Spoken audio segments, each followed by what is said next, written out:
Hi, welcome to another episode of Webcam Sessions. This week we're going to work on one of my favorite beginning fingerpicking techniques, and I call it the in to out, or in and out, or out to in. Doesn't really matter. What it is essentially is a pattern that allows you to go in the middle of the strings to the outside back in a really cool rhythmic way. So let's go ahead and dive in.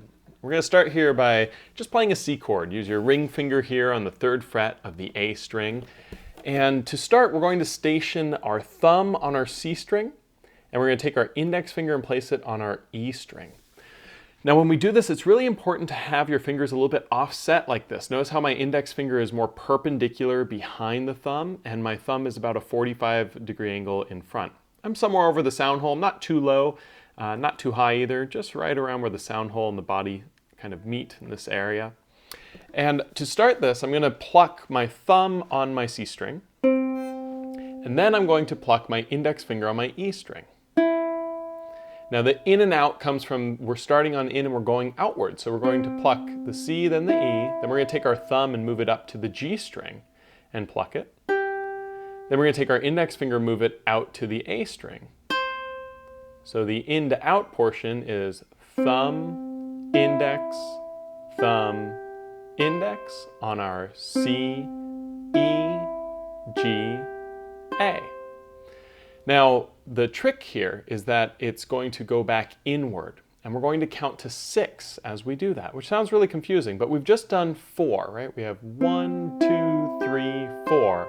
So we only have 2 more motions to make, and what those motions are is our thumb on the G string again, and then our index on the E string again. So we have C, E, G, A, G, E. 1, 2, 3, 4, 5, 6. 1, 2, 3, 4, 5, 6. 1, 2, 3, 4, 5, 6. Right? You can hear that in to out pattern creates this really cool, ascending and descending sound, which makes it really enticing when you're trying to find a pattern that works for a song. If that song wants to be in a 3 or 6 feel, this tends to work really well. The 3 feel works because it's just, double makes it 6. So let's go ahead and try this pattern nice and slow, again talking through it, and we're going to add some chords to make it even richer. So again, starting with the thumb on the C string, we're going to play C, then our index on the E, then our thumb on the G, then our index on the A, then our thumb on the G, then our index on the E, and then we start over. Thumb on the C, index on the E, thumb on the G, index on the A, thumb on the G, index on the E, start over. 1, 2, 3, 4, 5, 6.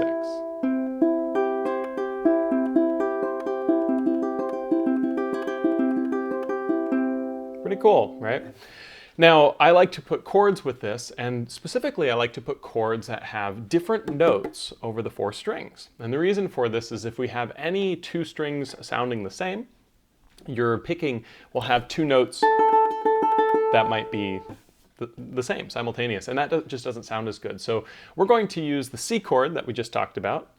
The next chord we're going to go to from that C chord is a G7, and the way that we do this is pretty straightforward. We just take our ring finger and move it down to 2 on the A, cross our middle finger up to 2 on the C, and then scrunch your index finger down here to 1 on the E string. So we have 0, 2, 1, 2. And when you listen to this pattern, same pattern with this chord,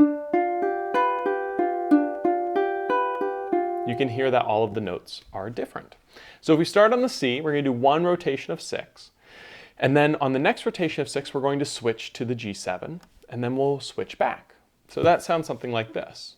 1, 2, 3, 4, 5, 6, switch. 1, 2, 3, 4, 5, 6, switch.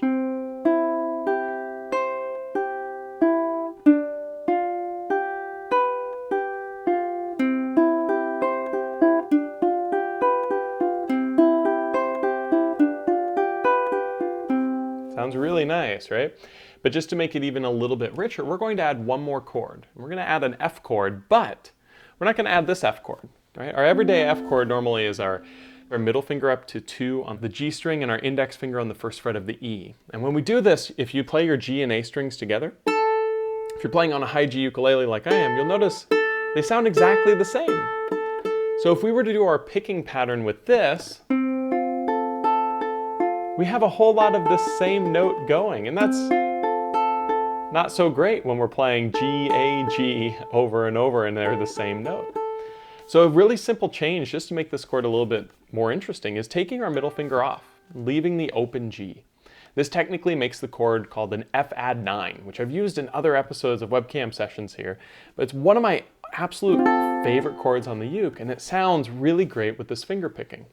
So what it sounds like for this, again, just the index finger on the first fret of the E, is something like this. All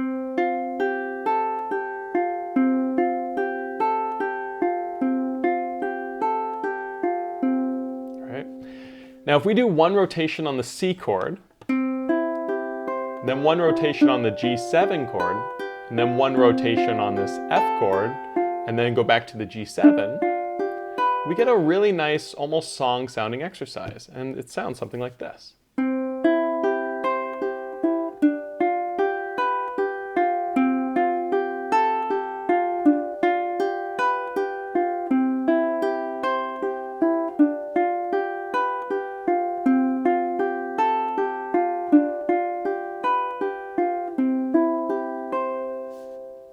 Pretty cool. So that's the in to out, in and out and in, whatever you want to call it, finger picking pattern, where you're ascending and descending all in the same, creating that feel in 6. So I hope you guys enjoyed it. I hope it's a fun practice routine that you can incorporate to get more comfortable with using these two fingers while finger picking. For more information on 4-finger picking and other finger picking exercises, check out the description below. We've done a couple things here on Webcam Sessions, as well as I did a workshop on Ukulele Underground that's available for purchase down below. Next week, we're going to be starting a 3-week series on creating practice routines. And this is something that I've gotten a lot of requests here on Webcam Sessions for, and so we're going to go over what makes a good practice routine and then create example practice routines for more beginner players as well as more advanced players over the next few weeks. So hope you guys will check them out. I'll see you guys next week to start that. And as always, if you have any questions, feel free to leave them down in the comment below. Have a great week. I'll talk to you soon.